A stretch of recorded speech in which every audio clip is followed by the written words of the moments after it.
Okay, right, we should be live now. Should be live. Just sorting out some last minute things. We started um, a minute late or so. But welcome back, everyone, to the channel.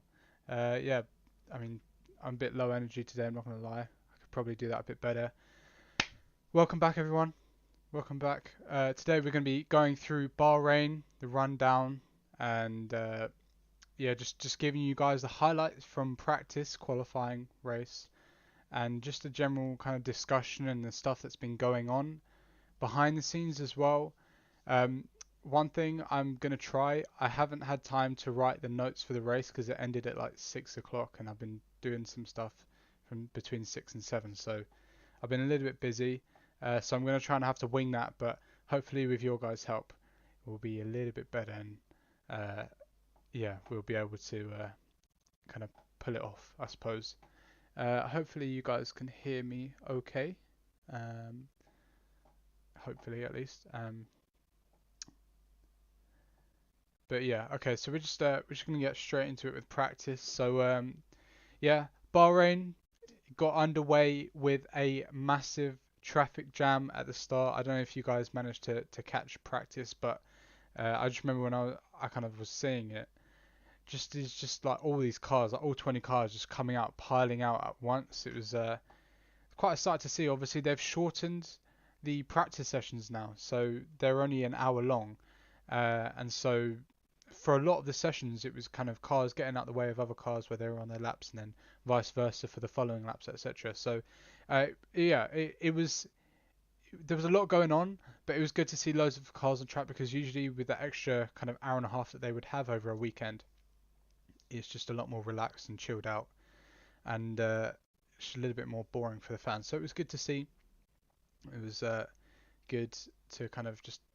I think that F1 needs to do that because the drivers not having a perfect setup means that okay, yes, we might not get the ultimate lap in qualifying, but it does mean that we get like better racing because the cars become harder to drive, and that's kind of what we want to see. Not necessarily car being harder to drive, but better racing. But one thing that I wanted to mention was that kind of during the lunch break between Friday practice 1 and 2, uh, Christian Horner said that they were just discussing about last year's Red Bull. He was saying that there were correlation issues, and that's what resulted in them having those kind of error and balance issues. I spoke about this on the very first rundown that I ever did, actually, funnily enough. And yeah, I mean, it was quite clear to see that when they had that last year, but it's got better. Obviously, they've fixed that problem, and because they've got high rake, kind of the higher rear ride height, it's basically just lazy aero because like if you think about, don't want to hit the mic, but high rake, you think of the air coming across is going to go at a steeper angle, and so you're kind of getting more downforce. Whereas lower rate cars, the less floor area that they're getting this year means that the angle of kind of air kind of bouncing off is going to be so much smaller, and so it's going to be harder for them to kind of get that like just cheap aero, if that makes sense. Um, and then adding to that, Toto Wolff, obviously Mercedes principal, he was saying that the rule changes were to change the order in so many words. He was basically saying that the rule changes were kind of in favour of kind of toppling Mercedes and their kind of dominance with the low rake setup. So a bit cheeky, a bit inflammatory is the words I put there for Wolff to say that. But he's just saying how he feels, and I would have to agree with him to be honest. Um, just discussing some events that happened during practice. Raikkonen dropped it through turn 2 and found the wall. He only had damage to the front wing, a little bit of the front floor, so he did manage to get back to the pits. Obviously, it took him a while because he had no front wing, but he managed to get back to the pits. They sorted it out. He was out maybe 10, 15 minutes later anyway, so he didn't really have issues. Had a pretty decent race as well. Alfa Romeo had a pretty decent race. Um, yeah, something else I wanted to mention as well. They did a beautiful bit where they stopped commentary and they just let you listen to the Mercedes go flat out for a lap on the soft tires. It was just like you could just listen in and just watch Hamilton. It was Hamilton just do his thing. It wasn't even the fastest lap. It was just a good lap, and it was just like nice to see just kind of the process and just kind of going through the motions of doing a fast lap at Bahrain. They need to do that more. They should do that in qualifying as well, to be fair. Obviously, there's a lot going on in qualifying, so whether that's possible or not is a different issue, but that is something that they should try out. One thing that was noticeable as well, especially in practice 2, which is obviously the most important session because that's the wait, those notes don't make sense, but yeah, practice 2, obviously that was the key session where it's the night. It's the only session they get where they're going to be in the same kind of conditions that they would be in qualifying the race, obviously because the qualifying race are at night. But practices 1 and 3, which are on Friday and Saturday morning, are in hot, kind of dusty Bahrain weather, which is not ideal. The tires overheat.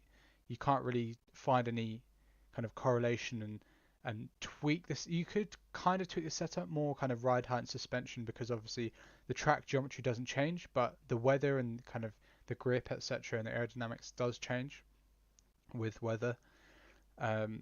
So that is something that was just noticeable. There was a nice tribute to Murray Walker as well on the halo of the Williams car, which was a quote about him having a lump in his throat, and so he had to, having to stop. Obviously, there was that really sad news that Murray Walker passed away a fortnight ago, but kind of we don't want to focus on the sad part there. We want to focus on the bright kind of mark, like that bright mark doesn't really make sense, but yeah, I think you guys know what I mean. It was he had a big impact on sport and a lot of people. I unfortunately didn't really get to see him commentating in the at the time, but I've watched some races where he's been commentating. Second to none, and the Murrayisms as well. Just they make it so much better.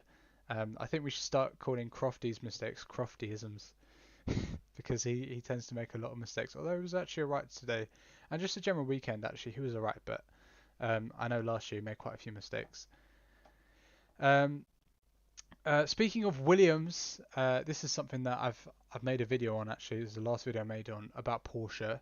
But they have a new member of the team, well, two actually, who've come from Volkswagen, and one of them FX. Can't remember his last name. They call him FX, which is a pretty cool name actually. He was working in Rally, the World Rally Championship. And as I said earlier, if you watched my last video on Porsche joining F1, you'll know that Porsche are owned by Volkswagen, or the Volkswagen Group, and Porsche are looking to join F1 again, and they're already joining all the board meetings for the constructors with the other 10 teams, and they're just waiting for the confirmation on the 2025 regulations about sustainable fuels. I tweeted about this as well. If you haven't followed me on Twitter, go and do that already. If you haven't already followed me on Twitter, go and do that. Blah blah blah. But I tweeted about this, and basically, I'm thinking that Porsche are looking to buy Williams. Because just think about it. Williams haven't performed amazingly the past few years, and they almost closed down during COVID because they just don't have a lot of money at all. Those two things mean that Williams are relatively desperate in a way, and they could be a low price team to buy, and it's much cheaper to buy a team or buy out a team rather, than starting up one of your own with kind of you have to build a factory, etc. Obviously Aston Martin are going there, they're going full long term kind of plan where they're building a new factory, or at least adding to their factory. I'm not entirely sure what's going on with that, but it's much cheaper to buy out a team. So that's kind of a plan that I was thinking.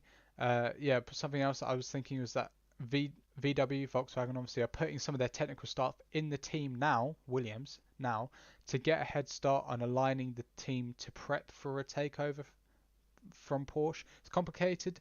Volkswagen are putting their best technical staff, their best racing technical staff into Williams so that Porsche can buy it, because Porsche are owned by the VW group and they're looking to join F1, but they're owned by the VW group. It's incredibly complicated, but that's kind of something that it's just a theory, guys. It's just a theory, but it's kind of sus that Porsche are looking to join F1 and they're owned by Volkswagen, who are putting people into an F1 team, albeit Yost Capito, is that his name? I think it's something Capito, has asked for them to come, but it's still not the point. The point is that Volkswagen are putting people forward to go to Williams, so they could be prepping for that. And obviously Williams aren't doing amazingly; they're better than Haas right now, but they aren't kind of they're not doing amazingly, and so they'd be kind of lower down the order, which means they get more CFD and more wind tunnel testing and all that good stuff, which means that Porsche, if they have a lot of funding, because yes, there's a cost cap, but only to certain things, it means that they could create an absolute monster of a car if they take over from 2025. So I think it'll be quite interesting to see how that pans out. So results for practice then. Well, out of all three practice sessions, the fastest in each was Verstappen. Red Bull just absolutely dominated practice. They were very much the favourites this weekend. And coming from testing, I think a lot of people thought that Mercedes was sandbagging. I wasn't one of those people because I started watching Formula One kind of on and off. I stopped around 2015-16 time, but then I got back into it after 2017. It was basically when BBC was like stopped watching or like stopped like not going live, but broadcasting. That's the word. The F1 for free. Obviously, I'm cheap. I don't pay for F1. Well, I do now, to be fair, actually. So I don't know why I'm saying that, but back then I didn't. So yeah, so I don't know why I'm waffling about that, but basically the point I'm trying to make is that I've seen Mercedes from 2014. I know Mercedes, like I support Mercedes. I've got 4 hats from Mercedes and only one Red Bull hat from when I went to Monaco in 2014. Good times. But I know Mercedes and I know when they're confident and they're doing well, and they just didn't have that in testing, and I genuinely do think they're on the back foot against Red Bull, who have got over their imbalance on the rear floor of the car, and now they're just going from strength to strength, and they're finally starting a season on the front foot rather than the back foot. So we're going to move on now, and we are going to go to qualifying. So I read a tweet that I agreed with, and it was like something like it's the first qualifying for ages. I have no idea like who will be where, and it was so true. It was a good qualifying. I think it wasn't quite what I expected, but it wasn't quite what I expected in the fact that it wasn't as unpredictable. It was a bit more kind of what we'd seen last year and sort of during testing. Um, but it was still good to see. Um, but yeah, so during Q1, just going straight into it then, during Q1, everyone was shaking off kind of the qualifying dust. I've labeled it here or put down here, just kind of getting into that kind of protocol of kind of going out, prepping your tyres, going for hot laps. Obviously, they did a bit of practice for that in practice 3 and a little bit in practice 2 when it was night time, so they knew what to expect from the tyres. But yeah, it's just kind of just shaking off that kind of those sort of jitters and getting back into kind of the routine of it all. And Hamilton was like half a second ahead of Bottas in Q1. So Bottas struggled all weekend, and he struggled during testing as well. I think Hamilton is a bit like Verstappen, where like Red Bull had those aero imbalance issues. Verstappen could get on top of them, and Bottas has been doing a bit of a Gasly or an Albon right now. So if he doesn't perform, just keep an eye out for Russell, because he could be just, allow me to introduce myself kind of thing. So yeah, that would be interesting to see. Verstappen reported damage as well to his car as he drove over a rumble strip. It was only a small. It was a few chunks, a few like thin sort of chunks from I think it was like the front underneath, where they're sitting kind of up. It's basically underneath their legs. Looking at it like that, I'm not really sure how to explain it, but you see the barge boards on the front of the car, and it's like more towards the front of it. And yeah, but luckily I just remember seeing kind of like gaffer tape on the underneath front of the car, so they've obviously got spare fins or whatever, and they've just stuck them on there. Seem to do the trick, so no issues there really. He did take it easy in Q2, but Q3 there was no issues. Sonoda was absolutely smashing it in the AlphaTauri. He went P2 behind Verstappen, and that is something that I've noticed as well. Is AlphaTauri looking incredibly strong. Um, they did struggle in Q3, and well, I mean Q2, Q3, they kind of. I'm not really sure what happened, to be honest, but yeah, I think it was just a bit unfortunate for Sonoda. I don't think he got the lap hooked up, and I think his lap might have been affected by Mazepin, who I'm literally about to speak about now. Mazepin, yeah, with the B with the red square, the emoji. Mazepin, what's going on there, mate? And the race as well. We'll get onto that later, but he spun twice in Q1. He span on I think it was on his out lap or his like first hot lap in Q1, right at the start of the session, because obviously they do one at the start and one at the end for each session. That's just what every F1 team does basically. I don't know why, but that's why. That's what they do. And the second time he did it, it was literally the most disrespectful way to do it. Like there's like unwritten rules of racing and Formula One, and one of those rules is that like kind of if you overtake someone who's on their slow lap, you've got to let them pass. And Mazepin, like he's doing his I can't remember if he was doing his hot lap going past all these people and then spun, or he was on a out lap and then spun going onto his hot lap. Probably the latter. That's what I originally thought it was. But basically, he's going down. He's overtaken all these people who are prepping nicely for their hot lap. And usually, you kind of let the faster cars go through because you don't want to hold them up and potentially get a penalty for it. And no, didn't do that. Just sent it and locked the rears. I think it was thinking locked the rears or something like that. Coming down into the first braking zone, spun and sent out yellows and just completely ruined Vettel and Ocon's lap.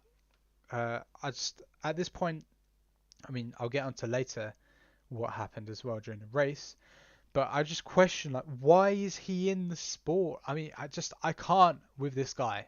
Like it just genuinely frustrates me. He has zero talent. He has won 0 championships in Formula One.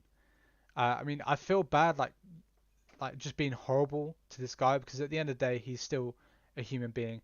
Yes, he's done stuff that is despicable, but I'm not talking about that now. He's still a person. I don't like to be like this and be horrible like this. That's not really what I want to be. But at the same time, I'm like, why is he in Formula One if he's this bad? Maybe it was just a rookie mistake. Maybe the car's a handful. I mean, to be fair, Schumacher did spin in the race, but it's just a bit like, it's just stupid, and it just frustrates me that he's in the sport when Callum Ilott was much more deserved of that seat. That's my rant about Mazepin over for now. More importantly, though, Russell made it into Q2. Just checking how the stream's going. Why is okay? So Siri is going off for some reason. Q2 is the 19th episode of the 7th season of the American science fiction television series Star Trek Voyager. Want to hear more? No. My Siri just went off. I'm not sure why. Okay. Yeah. More importantly though, Russell made it into Q2. So yeah, that's good news. Williams have made a step forward in direction. They're not going to be the slowest car this year because they've actually developed the car. If you look at the Haas, they've got basically nothing going on with the rear floor, and that means that they're going to be so slow because of that. And it's just, I mean, that's good news for Williams, but Haas, I don't know what they're doing. If they don't produce a monster of a 2022 car, I'll probably laugh because they kind of just took the hit for no reason, sort of thing. But we'll have to wait and see. Science as well. Someone else to mention. Science seem to be doing better than Leclerc in that Ferrari, or at least that was what I was, or at least that was what I was thinking until they went P1, P2, and they were split by 1,000th of a second. Um, so they've also got two very talented drivers there. Um, Leclerc did pip. Uh, Leclerc did pip Sainz in Q3, but that's more just about hooking up the lap right. So Sainz might have made mistakes, and I didn't see his laps, to be fair. So I don't really know too much about that. But Sainz seemed to be doing very well compared to Leclerc all weekend. Leclerc was saying in interviews that he's not been driving very well. He's been struggling with the car a little bit. Whereas Sainz, I mean, bearing in mind this is his first race with the team, seems to be doing pretty good, which is good, you know. So that's what we want to see. Obviously, I mean, for in my opinion, I just feel like it's a bit of a toxic environment going. I just feel like he's literally being used for his skill until Mick Schumacher's ready, and then when Schumacher's ready, they're gonna take him, and Leclerc and Schumacher are going to be the future of F1 for Ferrari at least. And it's I don't really know. It's just a bit annoying because like Sainz is just bouncing around from team to team. He needs to set up routes somewhere. It's not going to be a Ferrari. If Ferrari is where you go for your career to die, pretty much, unless you're Leclerc, because Leclerc is pretty top level in terms of driving skill. Anyway, uh, yeah, Verstappen, as I said earlier, seemed to back down in Q2. Perez missed out on Q3. He basically, his first run, he invalidated the lap by running wide. Well, yeah, not invalidated. This isn't the F1 game, but his lap time got deleted, and yeah, and so basically he went out again on the medium tire and just didn't have the pace. They should have put him on softs, really, I think, but maybe he was confident and said no, put me on mediums, and he just didn't hook up the lap. Q3, he ended up starting from the pit lane in the race though, because his car shut down on the formation lap, and then it fired back up again. Not really sure what happened there, but I mean, he got a good result. Good result, bearing in mind he was last. Decent result. It was a shame for Sonoda. He didn't get that second lap hooked up as well. Someone that I put here is, I was going to say he will have a fantastic race. And if we look at can't really look at the results. Oh, I can look at the results. I mean, looking at results of the F1, he did have a good result. Looking at the results from the race, he did have a good result. So, yeah, I was right with that prediction. Stroll had a good Q2. He got up to P5 or thereabouts.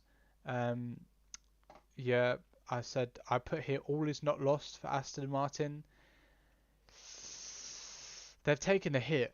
They've taken the hit by copying Mercedes. I feel like it's almost like karma for them for copying Mercedes, that these reg changes have just kind of mugged them off, sort of thing. And when it comes to 2022 anyway, they're not going to know what the 2021 Mercedes car is going to be of no use to them. So I'm not really sure how they're going to do that, how they're going to do that, but we'll have to wait and see. So Q3 then, top 10 shootout. That is incredibly bright. I'll move that now. There we go. Q3 top 10 shootout. Bottas couldn't beat Gasly on his first run. Gasly was up to P3. I genuinely thought Bottas is going to get beaten by Gasly here. He didn't get his second lap hooked up, where Bottas kind of did. I mean, it was close between him and Gasly, to be fair, even after he did kind of improve his lap, I guess. But it was, yeah, Bottas has really been struggling. Verstappen and Hamilton were close for the first run. I believe it was like 200th of a second. But for the second run, Verstappen just wiped the floor with Hamilton's Mercedes, and he went 4/10 up. It was 0.388 to go pole position. And if this is how the season is going to go, well, I mean, this is what I was thinking. I write down what I'm thinking at the time when I'm watching the sessions, and I said, if this is how the season is going to go, it will get boring. I said Mercedes need to fix their issues so Bottas can get back up there with Hamilton. I still 100% agree with that. Obviously, being a Mercedes fan, it's rich for me to say, oh, this is boring already with Red Bull dominance. Obviously, they didn't dominate the race, but it's still just kind of like, you know, I want that title fight between Mercedes and Red Bull. Um, and if I get that title fight and Red Bull do beat Mercedes, then fair dues, you know, because if it's fair racing and it's not Red Bull just kind of snitching on Mercedes like they were last year, then that's fair enough, you know. Um, it was a shame for Perez as well, as someone else that I wrote, but I think it was just unlucky. He won't be that far back. That's what I put. I think he will be challenging Max and Lewis next race or the race after for pole. I maybe. I'm not sure if I agree with that now, but I mean, I do kind of still think it. I do hope that he's up there. The Rebel is just stable right now, which is weird because usually there it's a very unstable car. Um, so yeah, hopefully Perez will be up there. But we are gonna read out the results for. Hang on, we are gonna read out the results for qualifying now. I've got a little bit of a graphic here. Oh, here we go. How's that? So the final results for qualifying then: Verstappen, Hamilton, Bottas, Leclerc, Gasly, Ricardo, Norris. McLaren did well there, and fair enough to Ricardo as well for beating Norris. Sainz, Alonso, P9, that was decent. Stroll, Perez, who ended up starting lower down anyway. Giovinazzi, Tsunoda, Raikkonen, Russell, Ocon, Latifi, Vettel, Schumacher, Mazepin. Vettel had a bit of a stinker, not gonna lie. It was just really unlucky with what happened with Mazepin, and then on top of that, we also had he also got a penalty for ignoring yellow flags where Mazepin spun. He just decided to go flat out, and then Sainz's car cut out and then kind of kicked back in again. Not really sure what happened there, to be honest. I think it was to do with electronics, and he that basically meant that Vettel got a penalty and had to start last, though he wasn't actually last by the end of it because Perez was last, but from the pit lane, so you know what I mean. So the race, and literally it's just a blank page on Word. So I'm gonna just kind of try and talk to you about the highlights from the race. So just before we even get racing, the formation lap. I've said it multiple times, but yeah, Perez kind of that. So basically, before the race had started, both Gasly and Perez had issues with their control electronics when the teams fired up the engine. So Honda didn't like something that they saw, so they decided to change both of them. So maybe that's an issue with the control electronics of their car. Not really sure, but I can remove this now because we're talking about the race. Um, but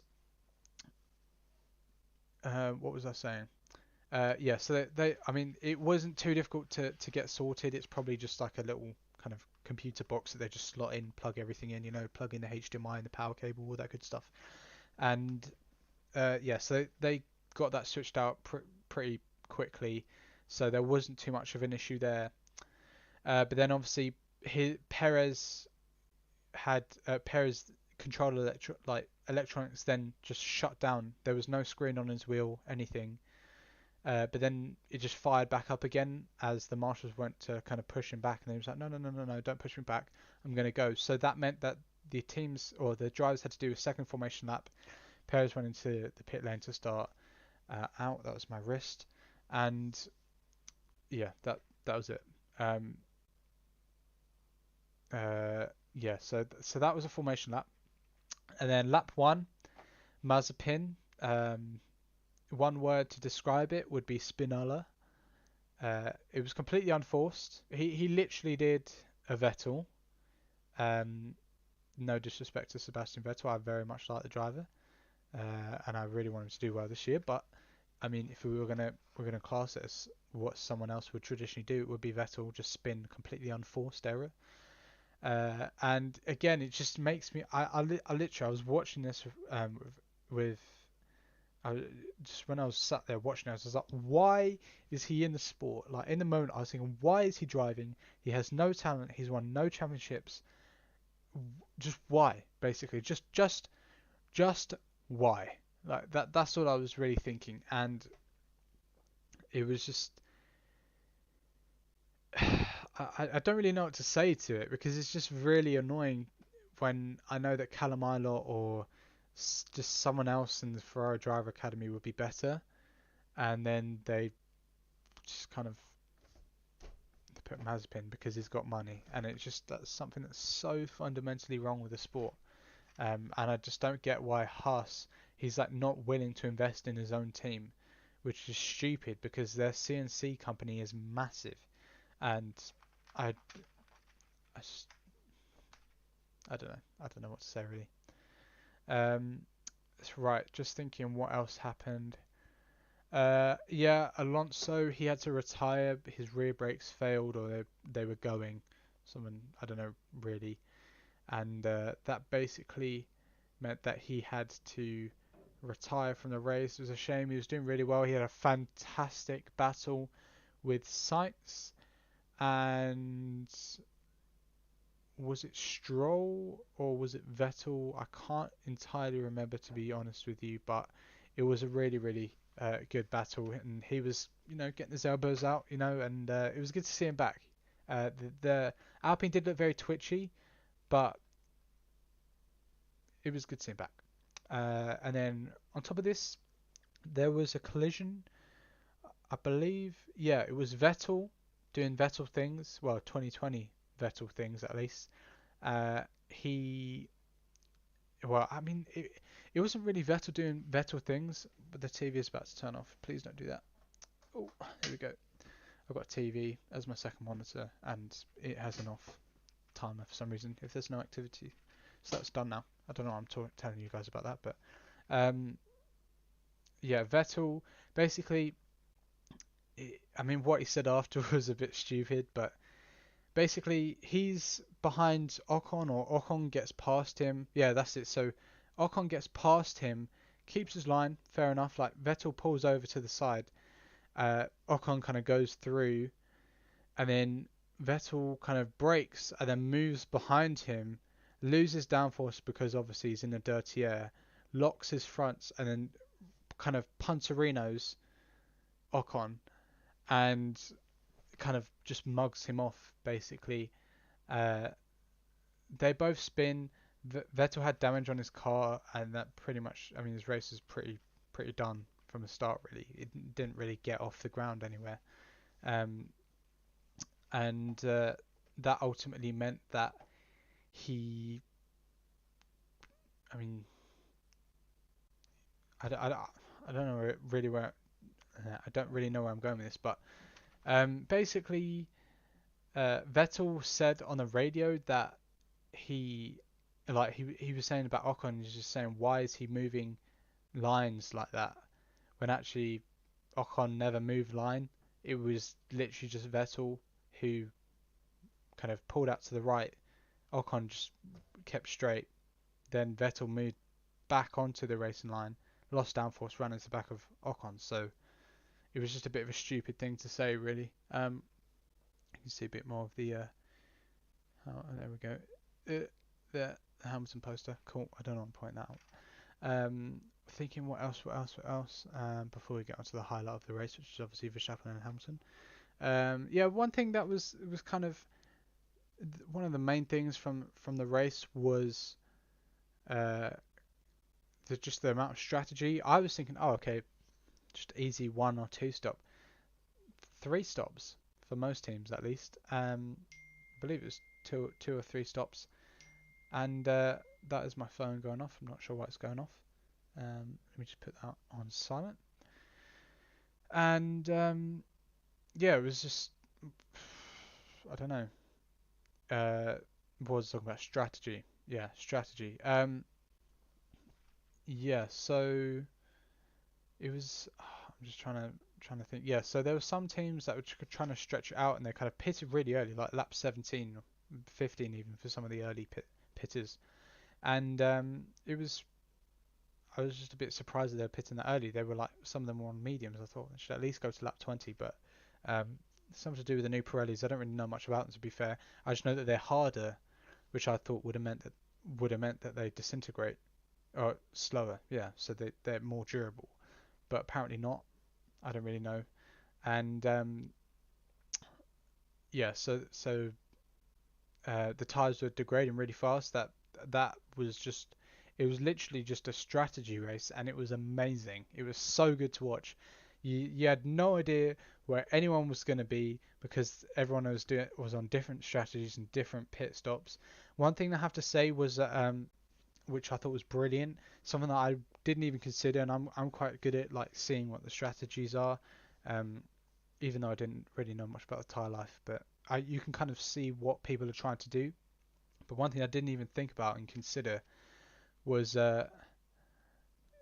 hey Toby, yeah, I'll mention that in a second. But one thing I didn't even consider was kind of basically Hamilton was pitted early by Mercedes, and Verstappen just kept going, and then Bottas pitted, and essentially what they did was to kind of hold off. I can't remember if it was I think it was yeah, Perez was used to hold off Bottas. I believe it was that way around. I can't remember exactly, but um, I just thought it was incredible, like just like 1000 IQ play from Red Bull really, and they covered off Bottas, and it meant that because he had decent pace, but uh, once he got past Perez, just kind of maybe just got a little bit kind of too hot behind Perez, and then kind of mugged him off, but. Um, yeah, that was just a bit of smart IQ. Toby, mate, how you doing? What do you think about the track limits dilemma? So I assume you're talking about Hamilton and Verstappen, but it was more throughout the weekend, to be fair. I think I agree with the fact that the white line defines the track, and the curbs. Okay, you could.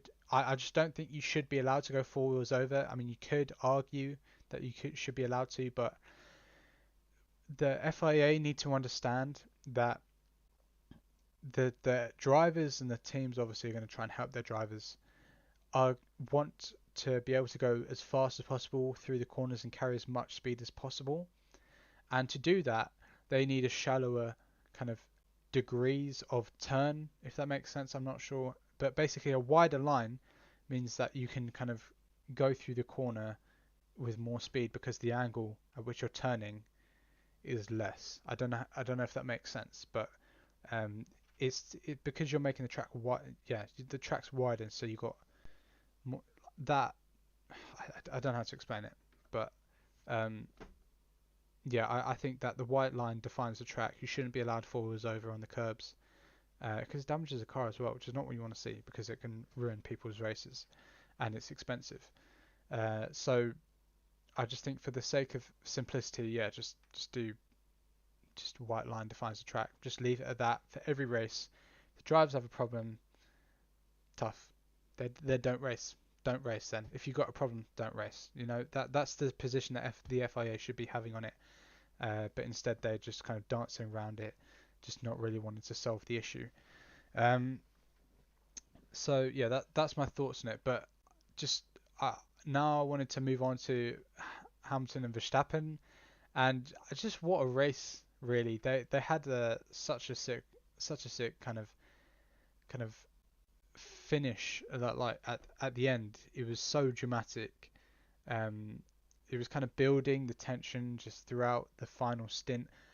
Verstappen's pitted, obviously, basically Verstappen pitted like 10 or so laps after Hamilton first pitted, and so every other pit stop was staggered by around 10 laps. So by the time it came to it, Hamilton's tyres were pretty much off. If you think about it, the mediums were lasting around 17 laps, so Hamilton did about 25 on the hards, and even if the hards were maybe 50% more durable than the mediums, it's still way more than they should really be lasting. He done way more than like what was normal, and I mean it affected some of his race pace.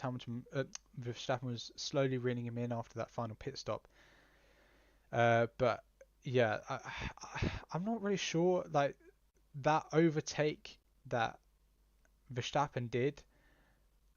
I'm obviously a Mercedes fan, and I will stand by. Yeah, okay, Hamilton won. That's sick. That's what I want to see against Red Bull because for me, the only reason I'm really like that because I'm more leaning towards McLaren now. They've got two of my favourite drivers there, and once Hamilton retires, I'll probably switch to a McLaren fan because I support teams for their drivers more than just the team really, and I like Hamilton. Um, and for me, it's just that he's at 7 now. Just let him get 8, and then he'll probably retire, and then it just saves us the misery of watching another 7 years of someone trying to get to 7 World Championships and their team dominating the sport because that's the only real way that a team that a driver is going to get those many championships. Yeah. So just let him get 8, he can retire, then Mercedes can go through a rebuilding process like you see it all the time in the NBA, for example, where they switch out their players, they go through a rebuilding with staff and the different strategies, etc. And I think it would just that's my view on it. But in terms of the overtake, I'm not gonna lie, I feel like Verstappen was already ahead. It's just that I don't know, like he had gap, but he had a lot of like it was a large gap between him and Hamilton. He just didn't use it, and that could have been understeer to be fair, like like that, and it would make sense. But for me, he was ahead halfway through the corner, and so I mean I don't know. It's complicated, but he gave the position back. That's fine by me. I don't care because I wanted to see Hamilton win anyway. So it's more of a I'll take it kind of thing, but I don't actually think that he needed to give the position back. So it is what it is kind of thing. And that was it. That was pretty much the race. I've got the race results here. Made a little graphic. That's why I was a little bit late for starting the stream. But uh, yeah, so that was the race results. I'm going to have to read them off the screen because I don't have them on my script. So it was Hamilton, Verstappen, Bottas. I mean, Bottas seemed to struggle. He wasn't really with Mercedes, with Hamilton and Verstappen the whole race. That Mercedes was very confident for him. Norris was absolutely smashing it, especially in the first stint on the mediums. He was doing really well. Then on the hards, a lot of the drivers seemed to kind of fade off. On the hards, their pace kind of just dropped back a little bit. Uh, Critically, he was ahead of Ricardo. The fact that Ricardo outqualified him in his first qualifying against Lando Norris was, to me, was a little bit worrying because if Ricardo comes into McLaren and is instantly faster than him, McLaren are going to go, I got Norris as a baby, going to drop him. We want Ricardo now, kind of thing. You know, you've seen the meme with the kind of kid drowning while the other one is kind of being held up. So I feel like that was critical for Norris to kind of prove actually no, Ricardo is nowhere near my pace. You need me, kind of thing. Um, so that was good from him. Perez, fantastic recovery drive from last to fifth. I mean, I feel like for a lot of the drivers who kind of started further down the field, like Sainz, I mean, he didn't start further down the field to be fair, but he had some good battles, and I think being in those battles gives the drivers confidence in their car because they're not really thinking about, oh, I've got this issue with the car. They're not thinking about that. They're thinking, how can I brake? What line should I take? Um, I need to harvest in this corner. I need to deploy in this on this straight so that I can be in front of this person. And your mind switches from this car is not what I need to how can I extract everything out of this car to beat this person.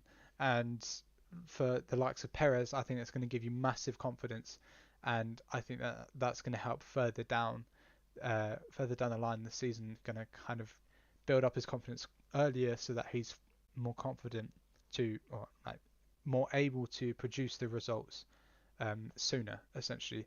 And we want that four-way fight for the championship. Is it going to be that between Hamilton, Verstappen, Bottas, Perez? Probably not. The most likely for me, unless Mercedes get on top of their rear floor issues, is that it will be Hamilton, Perez, and Verstappen fighting for the championship. I do think Perez has a chance of for maybe not for getting the championship. I think Verstappen will, if Perez is there, unless Verstappen's crashed out, Verstappen's always going to be ahead of Perez. But I think he could be a good number two, clean up the constructors championship for Red Bull. Um, if Bottas isn't performing. But if Bottas isn't performing, then they'll probably switch in Russell for Bottas. Maybe Bottas gets demoted to Williams. I'm not really sure how that would work, but um, yeah, I think if Bottas doesn't kind of buck up quick, kind of thing, he's going to be kind of dumped by Mercedes, and Hamilton might not like that, but at the end of the day, it's Toto Wolff's team. He calls the shots. So I think that's pretty much it for the race and for this stream. Really, I think there's not really much else to kind of say other than that. I think uh, it was a fantastic race. I'm actually tired from watching the race, to be honest. That's why I've got a bit of low energy. I was literally just on the edge of my seat, just watching, just like, oh, what's this person doing? What's that person doing? Who's going to end up where, kind of thing. There was so much stuff to kind of take in. And first race back, and if we can have 22 more races like that, then I don't think any of us are going to be complaining. Even if Red Bull come out on top, I won't complain. That's a lie. I probably will complain.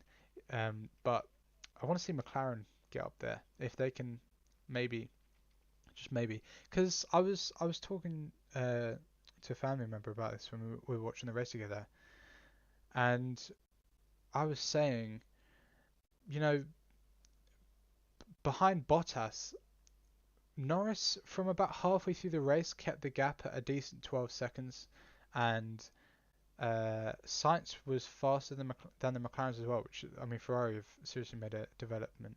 I don't know why I'm talking about Sainz though, because he's not McLaren. But Norris seemed to have the pace. Whether Bahrain is just a good track for them, I know it is a good track for Norris, but yeah, it was a good race for McLaren. If they can kind of iron out those maybe little issues that they're having, obviously this is their first race with the Mercedes power unit. If they can just increase their race pace a little bit, because their qualifying pace, they were pretty decent. Uh, and if Ricciardo can get confident on the brakes, because I know that's something he was struggling with during practice, then McLaren could maybe pressure for podiums. I think that's their target for this year. That's what I want to see them do. Obviously, they've gone through this rebuilding phase, and so now they can just focus on development of the car and getting towards the front of the grid, which is what we want to see. So I'm going to leave it there, guys. Thank you very much for watching. Toby, thanks for tuning in, mate. It's good to have some kind of input and some discussion about that. But yeah, thank you very much for watching, and yeah, I think I'll end it here. Have fun, stay safe, all that good stuff, and see you next time. See ya.